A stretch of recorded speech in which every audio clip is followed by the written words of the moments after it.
തരൂരിൻ്റെ കാര്യത്തിലുള്ള പ്രശ്നങ്ങളൊക്കെ തീർന്നു എന്ന് കരുതിയെങ്കിലും ഇന്നലെ വി.ഡി. സതീശൻ വീണ്ടും ഒരു പരോക്ഷ വിമർശനവുമായി രംഗത്തെത്തിയിട്ടുണ്ട്. എന്തായാലും തരൂർ സംസ്ഥാന രാഷ്ട്രീയത്തിൽ സജീവമാവുന്നു എന്ന സൂചനകളാണ് മൊത്തത്തിൽ കിട്ടുന്നത്. അങ്ങനെ സൂചനകൾ പുറത്തു വന്നതിന് പിന്നാലെ ഫോണിൽ വിളിച്ച് പിന്തുണ അറിയിച്ച് ഇരു ഗ്രൂപ്പുകളിലെയും അസംതൃപ്തർ.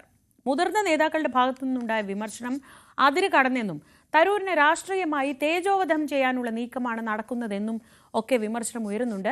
അതേസമയം ശശി തരൂരിന്റെ ഓഫീസിലേക്ക് മാർച്ച് സംഘടിപ്പിക്കാൻ നടത്തിയ നീക്കത്തിനെതിരെ യൂത്ത് കോൺഗ്രസ് നേതൃത്വത്തിനിടയിലും ഭിന്നത പുകയുന്നുണ്ട്.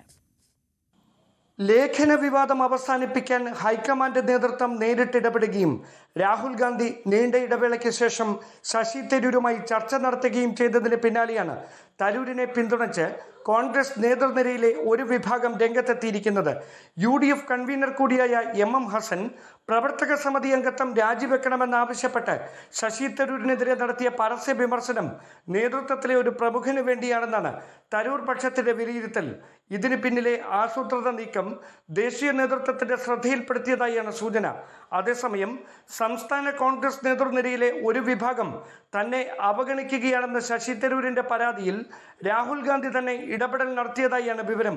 തദ്ദേശ നിയമസഭാ തെരഞ്ഞെടുപ്പുകൾ അടുത്തു വരുന്ന പശ്ചാത്തലത്തിൽ തരൂരിനെ സംസ്ഥാന രാഷ്ട്രീയത്തിൽ കൂടുതൽ സജീവമാക്കുന്നതിനുള്ള നീക്കം ഹൈക്കമാൻഡിന്റെ ഭാഗത്തു നിന്ന് തന്നെ ഉണ്ടായേക്കുമെന്നാണ് വിവരം.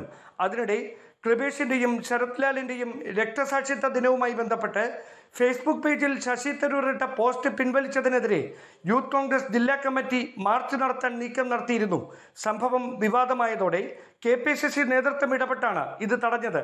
മുതിർന്ന നേതാക്കളുടെ അറിവോടെയാണ് MP ഓഫീസിലേക്ക് മാർച്ചിന് ആഹ്വാനം ചെയ്തതെന്ന് ആരോപിച്ചാണ് യൂത്ത് കോൺഗ്രസ് സംസ്ഥാന നേതൃത്വത്തിലെ തരൂർ അനുകൂലികൾ രംഗത്തെത്തിയിരിക്കുന്നത്.